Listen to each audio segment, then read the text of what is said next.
Assalamualaikum warahmatullahi wabarakatuh. Perkenalkan, nama saya Dia Salsabila dengan ujung NIM 01. Saya Diendira Okta dengan ujung NIM 16. Dan saya Sakir Rahmadini dengan ujung NIM 33. Kami dari kelompok 18 akan membawakan video dengan tema peranan penyakit pulpa, periapikal, periodontal terhadap penyakit aterosklerosis dan stroke.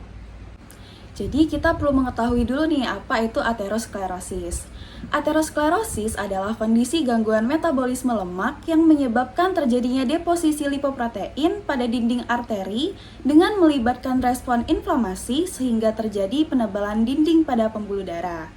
Atau dalam kata lain, aterosklerosis ini merupakan penyakit penyempitan pada pembuluh darah. Selanjutnya adalah stroke. Stroke itu apa sih?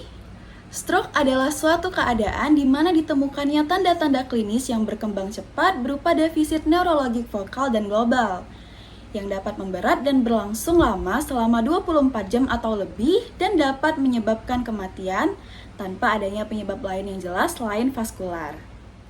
Nah, apa aja sih etiologi dari aterosklerosis?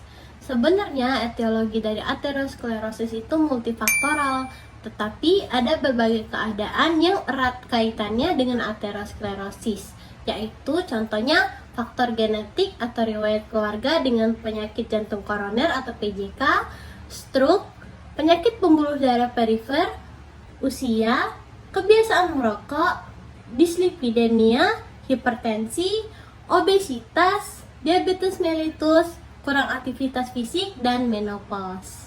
Adapun salah satu bakteri yang berperan pada penyakit aterosklerosis ini adalah Porphyromonas gingivalis. Nah, bakteri ini menghasilkan gingipain untuk memodulasi respon imun, meningkatkan agregasi platelet, dan juga proliferasi VSMC atau Vascular Smooth Muscle Cell. Nah, bakteri ini juga menghasilkan fimbre untuk meningkatkan absorpsi LDL atau low density lipoprotein oleh makrofag untuk membentuk sel busa. Lalu dia juga menghasilkan lipopolisakarida untuk meningkatkan akumulasi lipid di makrofag.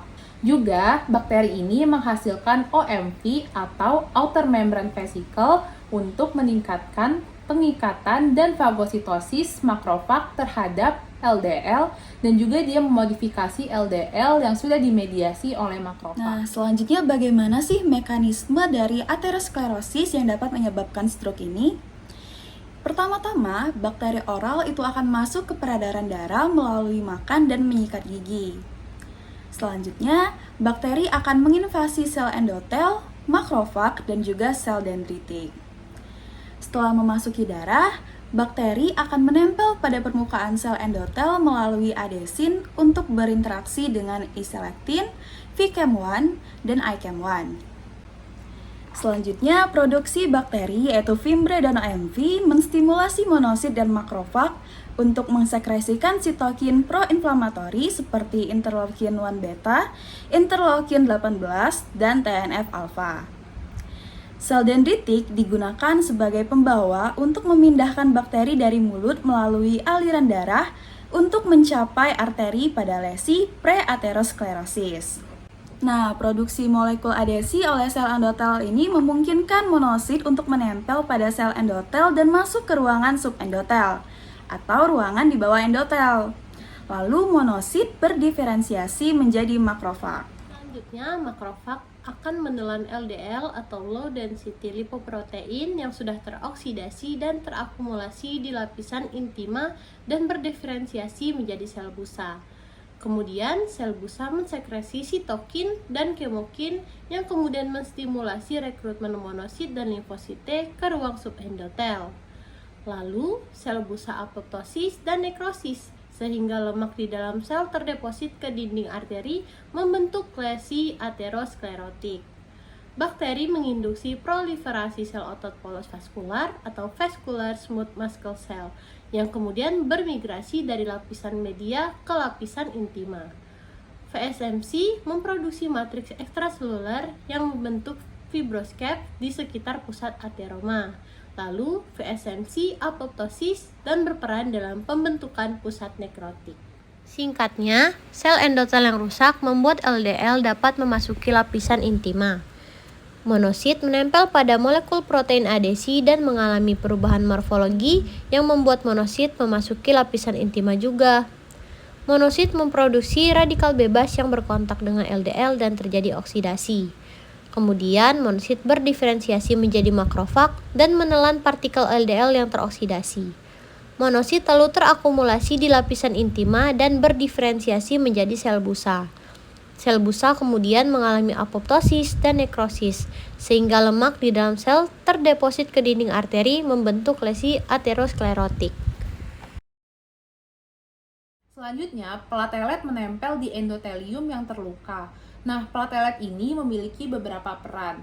Yang pertama, dalam menjembatani antara endotelium dan monosit, memfasilitasi adhesi dan migrasi leukosit ke plak aterosklerosis. Lalu, platelet ini berperan dalam menginduksi diferensial monosit menjadi makrofag yang akan berpengaruh pada pembentukan sel busa. Lalu, platelet melepaskan mediator yang meningkatkan respon proinflamatori dengan lebih banyak invasi dan proliferasi sel di lapisan intima. Lalu, dia juga meningkatkan oksidasi LDL dan juga agregasi platelet menghasilkan trombus yang dapat menyebabkan konsekuensi yang fatal. Kemudian, bakteri, sel endotel, makrofag, dan limfosit menghasilkan MMP yang berkontribusi dalam plak ruptur, menyebabkan kolagen dan lemak yang rusak masuk ke aliran darah, yang mana berkontribusi pada pembentukan bekuan darah sehingga dapat menyumbat aliran darah secara tiba-tiba. Nah, penyumbatan aliran darah secara tiba-tiba inilah yang disebut dengan stroke. Baiklah, sekian video dari kami. Terima kasih sudah menonton. Semoga bermanfaat. Wassalamualaikum warahmatullahi wabarakatuh.